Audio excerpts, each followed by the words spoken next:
آج آنے کی کیوں اجازت نہیں دی گئی ہے اور میڈیا کو اجازت دیجیے گا. ہم نے اس کا اصرار کیا اور خان صاحب نے مجھے پہلے ہی کہا کہ یہ تو میں تو ایک کھلی کتاب ہوں اور ساری قوم کو پتہ ہونا چاہیے کہ یہاں کیا کارروائی ہو رہی ہے اور کیا چیزیں جو ہے میسر آ رہی ہیں.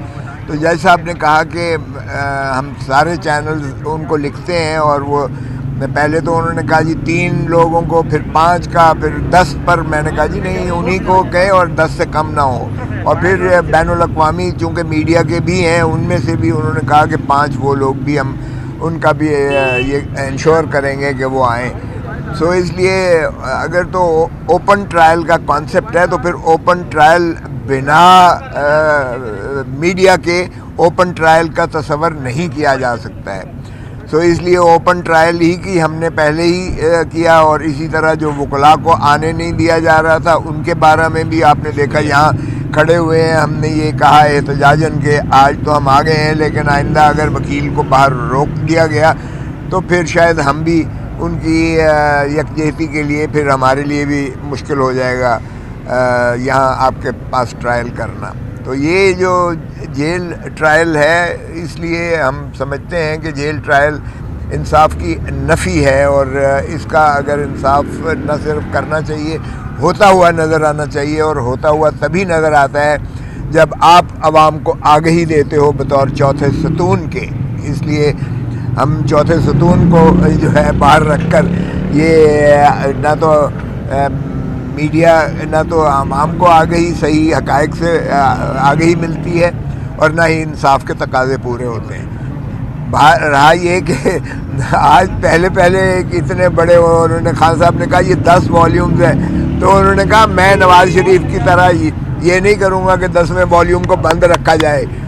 وہاں سپریم کورٹ نے آج تک نہیں کھولا ہے. انہوں نے کہا میں کھلی کتاب ہوں، 10 کے 10 والیومز یہ جو ہے کھول دیے جائیں اور سب کو پتہ چلے کہ اس میں کیا انہوں نے کیا ہے اور کتنی بدنیتی اور بددیانتی سے میرے خلاف یہ ریفرنس بنا رہے ہیں. باہر کہ وہ نوبت اس لیے نہ آ سکی ہمیں ملنے کی، وہ جو آج ان کی جو چالان کے جو کاغذات تھے اور 10 والیومز کے اوپر محیط تھا، وہ اس لیے کہ تکمیل ابھی تک نہیں ہوئی ہے. کیونکہ وہ ٹرائل کی تکمیل، ٹرائل شروعات ہونے سے پہلے 7 دن دیے جاتے ہیں. اور ٹرائل شروعات اس لیے نہیں ہو سکتی ہے کیونکہ اس میں ملزم کچھ جو ہے 8 مفرور ہیں، اور ان مفرور ملزموں کا جو قانونی طریقہ ہے کہ ان کو پہلے بلا ضمانت وارنٹس کے ذریعے طلب کیا جاتا ہے، جن کے خلاف چیئرمین نیب نے وارنٹس گرفتاری جاری کیے ہیں. ان کی جب رپورٹ آتی ہے کہ وہ میسر نہ ہیں، دستیاب نہ ہیں یا وہ روپ پوش ہیں، تو پھر جو ہے 30 دن کا پروسیس ہے کہ پروکلمیشن کیا جاتا ہے، اخباروں میں اشتہار دیا جاتا ہے اور اس کو پروکلمیشن کہتے ہیں. دفعہ 87 تعزیرات پاکستان کے تابع جو ہے ان کو 30 دن کا مہلت دی جاتی ہے. سو وہ 30 دن کے لیے اب ان کو طلب کرنے کی جو ہے مشتہری کی جائے گی کہ آپ کے خلاف یہ نالش ہے، سرکار نے یہ مقدمہ دائر کیا ہے اور آپ آ کر جواب دہی کریں. اگر وہ نہیں آتے تو پھر اس کے بعد 88 کی کارروائی ہوگی، اور 88 کی کارروائی میں ان کی جو جائیداد یا وہ ہوتے ہیں اثاثہ جات ہوتے ہیں ان کو کیا جاتا ہے یا کرک کیا جاتا ہے یا فریز کیا جاتا ہے.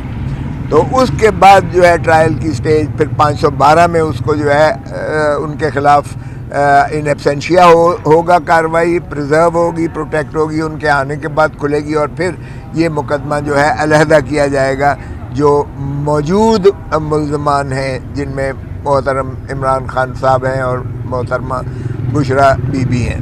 تو اس لیے وہ سٹیج چونکہ نہیں آئی تھی، اس لیے وہ ہمیں آج انہوں نے نیب کے جو چلان کے جو کاغذات تھے یا جو فائلیں تھیں 10 والیوم سے، وہ ہمیں میسر نہیں کیے.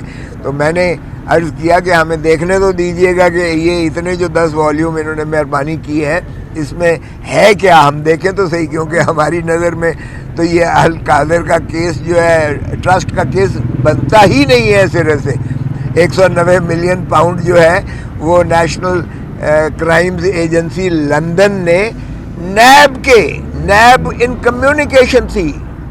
نیب کو یہ نہ صرف پتہ تھا بلکہ ان کی مرضی کے ساتھ بحریہ ٹاؤن لمیٹڈ ملک ریاض صاحب کے جو خانوادے کی ہے, انہوں نے نیشنل کرائم ایجنسی کے ساتھ معاہدہ نیب کی منظوری سے کیا, اور وہی رقم جو تھی جو ون ہائیڈ پارک جو ملک ریاض نے 50 ارب میں وہاں خریدا تھا, جو کہ حسن نواز محترم نواز شریف صاحب کے فرزند ارجمند کی 15 ارب کی تھی, اور 50 ارب میں وہ خریدا. وہاں سے شروعات ہوتی ہیں نیشنل کرائم ایجنسی کو, وہ شکوک و شبہات ہوتے ہیں, اور اس کی بنیاد پر کوئی اگر ایسا ٹرانزیکشن ہو جو مشکوک ہو تو اس میں نیشنل کرائم ایجنسی کرتی ہے. اس کو مشکوک متصور کرتے ہوئے وہاں سے شروعات ہوئی, اور پھر 190 ملین پر آ کر, اور 190 ملین جب برآمد کیا نیشنل کرائم ایجنسی نے, تو نیب کی مرضی سے یہ سپریم کورٹ کے اس اکاؤنٹ میں آیا, نیشنل بینک آف پاکستان کے اکاؤنٹ, جس میں سپریم کورٹ کے رجسٹرار کے توسط سے یہ اکاؤنٹ بنایا گیا تھا, چونکہ ملک ریاض یعنی بحریہ ٹاؤن لمیٹڈ کراچی کے ذمہ سپریم کورٹ نے 460 ارب روپے